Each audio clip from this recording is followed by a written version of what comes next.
Booyah. Okay, so let's go back here. So here's the type of stuff that I have to think about in order to figure out how to navigate through this.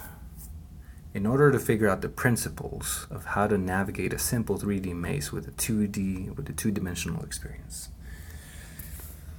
I noticed this because I'm considering the top camera to be the real world and the bottom camera to be like the spiritual vision. Um, I'm focusing more on the top camera, and I notice that when I get tired and I'm just like, remember, I'm trying to play this so much so that I dream about it, and I'm playing it so much, and I notice that I'm paying attention to the top camera, but the bottom camera, it's almost like I see it automatically, but I'm not really consciously looking at it. So it almost kind of feels like there's like a sixth sense, a spatial sixth sense, so that, if you completely ignore the bottom camera, let's start right here. Ignore the bottom camera, but your eyes are still paying attention, kind of like instinct, like something that you don't think about. Out of the corner of your eye, you see an object coming at your face fast. Your instinct tells you to move, right? Because that's how it is. Your unconscious mind picks up on it. So you're not even paying attention to it. You don't consciously think about moving, but you just kind of react, right? So that's what ends up happening because I'm paying attention to the top camera, to the real world, and I'm not really paying attention consciously to the bottom one, but I still know, and I still get a sense of where the ascension points are and where the descension points are. So that's the first thing that I knew, that I noticed. Um, so, and like I said, like I already mentioned before, the bottom one, I had to choose to focus on one of them and to use the other one as reference. And so, oh gosh, is this okay? Yeah, to focus on one of them and to use the other one as reference. And so the bottom one, I kind of considered it the magical plane world. Here's the other thing. Um, so I was just boggled, right? My mind was just boggled that here we have a world, right? And what I started doing is that, okay, I started saying, okay, dude, like you got to keep track of where you are and where you're going and where you are now.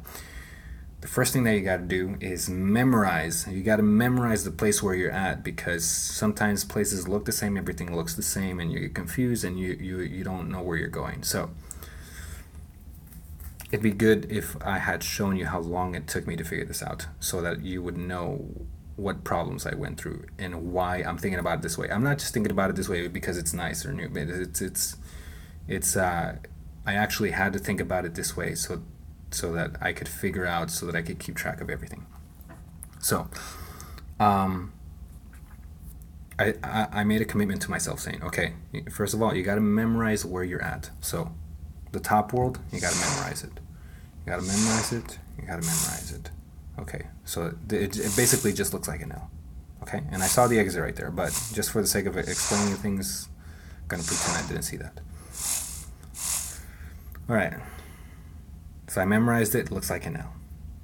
Then it just boggled my mind of how when I descended and faced back, everything was completely different. Look at this. This is a completely different place, right? Especially if it's a bigger maze. Especially if it's a bigger maze, dude. You have to memorize the whole floor, and then you all of a sudden you transport to this you descend or ascend, and all of a sudden it's completely different. And not only that, but you have to memorize where it was that you came from. So now we have to explore this world, right? Oh man, and this is what you call a glitch. This is what you call a glitch. I'm not even gonna mess with that. You know what? Let's just. Oh, look, the glitch is gone. Okay, let's pretend that didn't happen. Yeah. So you memorize the shape, and so one of the points that I have right here is that every time I transport, every plane I cross, I have to remember a whole world. I have to remember a whole world. So it's not just planet Earth. When you ascend or descend, it's a whole new planet Earth that you have to keep track of that you have to know the politics of. And so that's what it felt like, right? So I mean, thinking about it transdimensionally, every time you add another dimension, not only do you multiply the things that there are to know, but it's an exponential increase, because it's not just another level, it's a whole new dimension.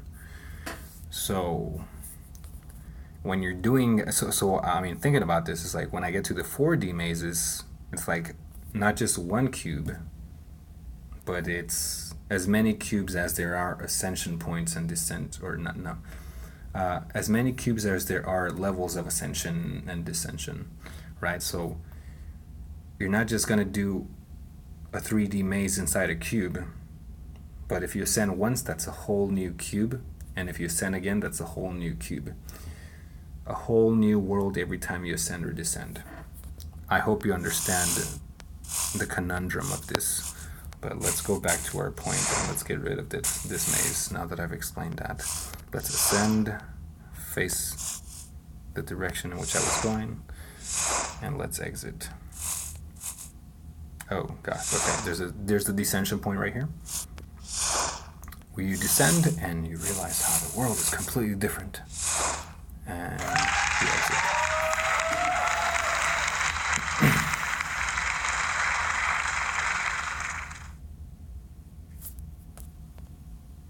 All right, let's do another one. So here we have this.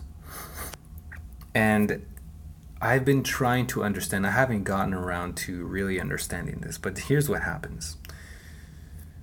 Okay, there's nothing there, good. There's no ascension points or descension points. There's an ascension point right there. I've been trying to understand what happens to the top, because this is the real world. This is what the real world looks like on the top camera, right? So we've already agreed to that. But when you're trying to ascend, you kind of face the ascension. Oh, look, there's a blue block. So we're right there. And notice, there's a blue block. There's a blue block that I see in the real world. And I've been trying to understand when I face, because I'm afraid. I'm afraid of getting lost. I'm afraid that seeing this here will confuse me. Seeing that in the real world will confuse me. That's why as soon as I ascend, as soon as I ascend like this, I face the direction I was facing in so that I don't get confused. Because I don't want to look at it. I don't want to look at it. I just want to transport. I just want to ascend or descend and not even look at it. But the truth is, and I have to acknowledge the truth, for the good of my consistency of the knowledge that I have to acknowledge the truth. The truth is that whenever I decide to ascend or descend, the truth is that my vision changes. And it's kind of like I'm looking into the spiritual world in order to see the ascension itself. It's kind of like you have a sense, you have a sixth sense, you have an unconscious sense of where the ascension points are, and you travel to the ascension point and you kind of focus on that sense, and you can kind of see it. But of course, because you're focusing on it, you're kind of ignoring that. That's why the green blocks go away on the top screen. I don't know, whatever. I'm making this too complicated. Let's get out of here. But you get the point. So this is the second note that I wrote. I'm now traveling sideways, so I'm not even looking, like I don't even want to look at the direction that I'm going. So I'm kind of traveling sideways. If I could, what is it called? Strafe, walk sideways, I would. But I have to get used to looking into the magical direction. And I mean, why do I get a sixth sense when I'm face? Oh, okay. So this is this next note is kind of acknowledging that I'm kind of pay attention to the bottom screen where the ascension points are and where the descension points are, and I kind of get a sense of where I'm at right now. See if you can see the descension point right there. Where I'm at right now, there's a descension point. So I get a sixth sense of another place that I could travel. But if I were to walk onto this block, there's no ascension point. There's no ascension or descension point. And so I'm kind of getting a sixth sense. And if I were to walk over here, there's no ascension or descension point. So I'm kind of getting a sixth sense of the ascension and descension points. And so I kind of sense that I could travel in the astral realm, in the astral plane, from some points, but not from others. And so even if you were completely ignoring the bottom screen, you have to wonder, why do you get a sense that you can travel, that you can transition in some points and not in others? So I can descend right here. I can descend where I'm standing at right here. So I can descend right here because there's a descent point right there, and there's a wall missing right there. So that means that I could descend if I get into that little crevice right there. Okay, good. And in a 3D maze, I kept getting lost, dude.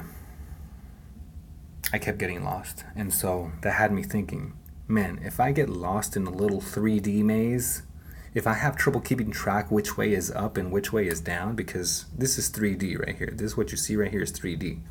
This is literally up and down. The bottom screen, that's up, that's down. But we're calling it, I already explained it. If I keep having trouble deciding which way is up and which way is down, imagine how much more familiar and how much more complex it will be in the real world, like in this world, not in the game, but in the real world. If you wanted to travel, if it was possible, and if you wanted to travel hyperdimensionally, how much more familiar you have to be with simple directions. This is up, this is down, forward, back, left, right, left. Dude, man. And in the game, like, I have to keep affirming, okay, that's forward, that's back, that's right, that's left. Okay, good. That's up, up, a magical direction, and that's down, crazy.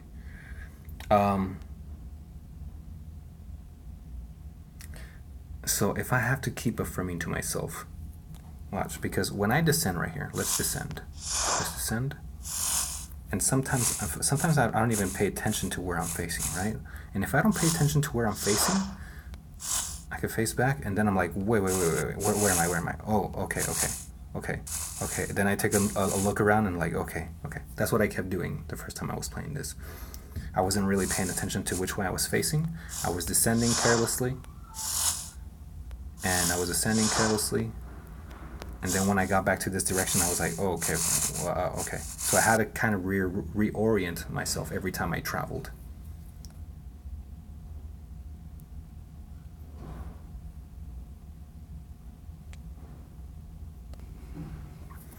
So every time I traveled, I have to keep track. Okay, that's forward, that's back, that's right, that's left, that's up. So imagine in the real world, right? If you ascend to a place where you don't know where you're at or which way you're going, if you don't remember which way you were facing in your original world, you're gonna be so lost. You're gonna be so lost in the higher plane. Also, if you go in a direction and you don't know how to get back to where you were when you get back to the original world, you won't know which direction or how you were facing, and it might even seem unfamiliar to you because you're not facing the same direction that you were when you left. I mean, think about it like waking up, you know? You go to sleep, your mind travels to this other world, you wake up, and you're back in your original world, but like for a few seconds you don't know where you're at, especially if you waken up abruptly. If you waken up abruptly, you need like a few seconds to reorient yourself or reaffirm yourself of where you're at, of who you are sometimes. And that's kind of like the same experience that you get when you're ascending and descending. It's like a whole new world every time. It's like waking up from a completely different dream, a completely different world. So let's finish this one. All right, so there's I think if I remember correctly, this is our home. Okay. This is our home. Oh, there's a descension point right there, a descending point. There's another descending point right here. There's another. Oh gosh, this is kind of complex here. There's a descending point right here. Nothing there and nothing there. Okay. Because I have 15 moves on. You know what? Just to kind of show you what happens if you make too many moves. Let's start by descending in this place. Oh, I thought there was a descending point right there. Was there? This game glitches out sometimes, dude. Alright, whatever. There you go, the colors are gone. Let's descend here.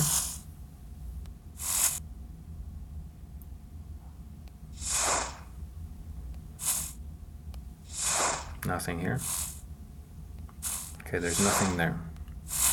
So I'm traveling in the real world. Keep your eyes on the real world. Keep your eyes on the real world. Going back to the same spot. This is the same spot, so I should not get lost. This is the same spot where I descended from. Now we're going to ascend. Ascend.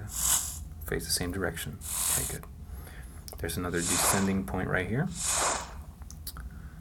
Alright, here we go. Descend. And face the same direction. Good. And there's the exit. Good job, Jimmy. I kept getting lost. You have no idea how lost I kept getting. Because I didn't do that. Because I didn't have these maneuvers that I eventually adopted. Alright. Let's finish.